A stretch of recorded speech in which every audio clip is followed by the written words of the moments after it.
माना जा रहा है 15 जनवरी आने वाली है और ये खुशियों का त्यौहार आने वाला है। लोगों में धूमधाम मचा हुआ है और भारत के अलग अलग राज्यों में मकर संक्रांति का त्यौहार बहुत ही धूमधाम से मनाया जाता है। कहा जाता है कि इस दिन सूर्य देव जो हैं वो शनि देव की राशि में मकर में प्रवेश करते हैं। यही कारण है कि इस त्यौहार को मकर संक्रांति के नाम से जाना जाता है और इस दिन सूर्य देवन की बहुत ही ध्यानपूर्वक पूजा भी की जाती है। हालांकि ये बात बहुत कम लोग जानते हैं कि मकर संक्रांति का त्यौहार क्यों मनाया जाता है। चलिए आज हम इसी के बारे में कुछ विस्तार से बात करेंगे। इस वीडियो को बगैर स्किप किए हुए आगे तक पूरा वीडियो देखिए, तभी ये कहानी समझ में आएगी, वरना आधा अधूरा ज्ञान सेहत के लिए हानिकारक होता है। तो आइए जानते हैं क्या है मकर संक्रांति का त्यौहार और क्यों मनाया जाता है। इसके पीछे का राज इस कहानी में हम आपको वीडियो के माध्यम से बताएंगे। तो चलिए शुरू करते हैं। मकर संक्रांति मनाने के पीछे एक अलग अलग पौराणिक कथाएं सुनाई जाती है।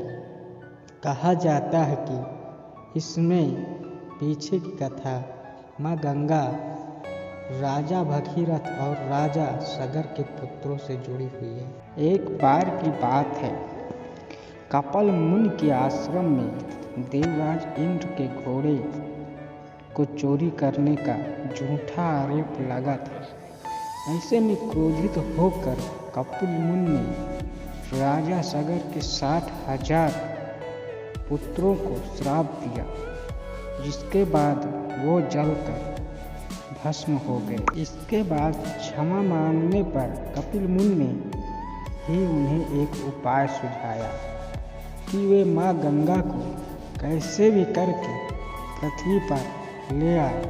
के बाद राजा सगर के पोते अंशुमान और राजा भगीरथ ने कड़ी तपस्या की, जिससे प्रसन्न होकर माँ गंगा प्रकट हुई और जिस दिन राजा सगर के 60,000 पुत्रों को मोक्ष की प्राप्ति हुई थी, उसी दिन ही मकर संक्रांति मनाई जाती है। मकर संक्रांति के दिन गंगा में स्नान करने वाला बहुत अच्छा माना जाता है। इसके पीछे भी एक कथा बनाई गई है। कहा जाता है कि मकर संक्रांति के दिन नदियों में स्नान करना बहुत ही शुभ माना गया है। पापों को नष्ट करने के लिए भी नदी में नहाना बहुत अच्छा माना जाता है। इस दिन जो भी व्यक्ति स्नान करके दान पूजा का पाठ करता है और मकर संक्रांति के दिन ही सूर्य देव अपने पुत्र शनि से मिलने उनके घर जाते हैं। यह पर्व पिता पुत्र के अनोखे मिलन से भी जुड़ा हुआ होता है और पुराणों के अनुसार सूर्य देव और उनके पुत्र शनि देव के संबंध अच्छे नहीं होते। इसके पीछे की वजह थी सूर्य देव का शनि की माता छाया के प्रति उनका खराब व्यवहार। दरअसल जब शनि देव का जन्म हुआ तो उनका काला रंग देखकर सूर्य देव क्रोधित हो गए और उनके जन्म के दौरान कहा था कि ऐसा पुत्र मेरा नहीं हो सकता। शनि के जन्म के बाद से ही सूर्य देव ने शनि देव और उनकी माता छाया को अलग अलग कर दिया। ये दोनों जिस घर में रहते थे उसका नाम कुंभ था। सूर्य देव के इस व्यवहार से उनकी पत्नी छाया बेहद ही क्रोधित हुई और उन्होंने सूर्य देव को क्रुष्ट होकर श्राप दे दिया। इस श्राप से क्रोधित हो सूर्य देव ने छाया और शनि देव का घर जलाकर राख कर दिया। इसके बाद सूर्य देव की पहली पत्नी सांज्ञा से हुए पुत्र यम ने सूर्य देव को छाया के श्राप से मुक्त कराया। इसके साथ ही यम ने सूर्य के सामने मांग रखी थी कि वह माता छाया और शनि के प्रति अपने व्यवहार में बदलाव लाए। सूर्य को भी अपनी गलती का एहसास हुआ और वह पत्नी छाया और पुत्र शनि से मिलने उनके घर पहुंचे। जब सूर्य देव शनि के घर पहुंचे तो देखा कि वहां जब सब कुछ जलकर बर्बाद हो गया था।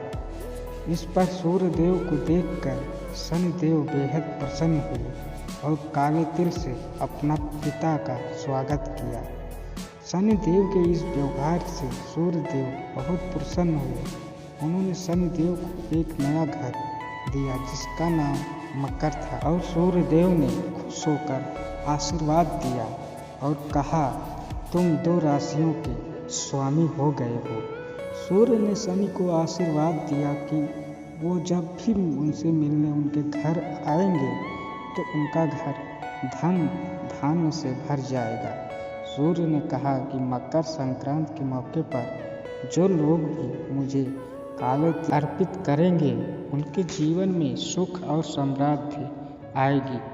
इसलिए मकर संक्रांति के मौके पर सूर्य देव की ही पूजा में काले तिल का इस्तेमाल करने से व्यक्ति के घर में धन की कोई कमी नहीं होती है। ये कथा आप लोगों को कैसी लगी कृपया कमेंट में ज़रूर बताइए।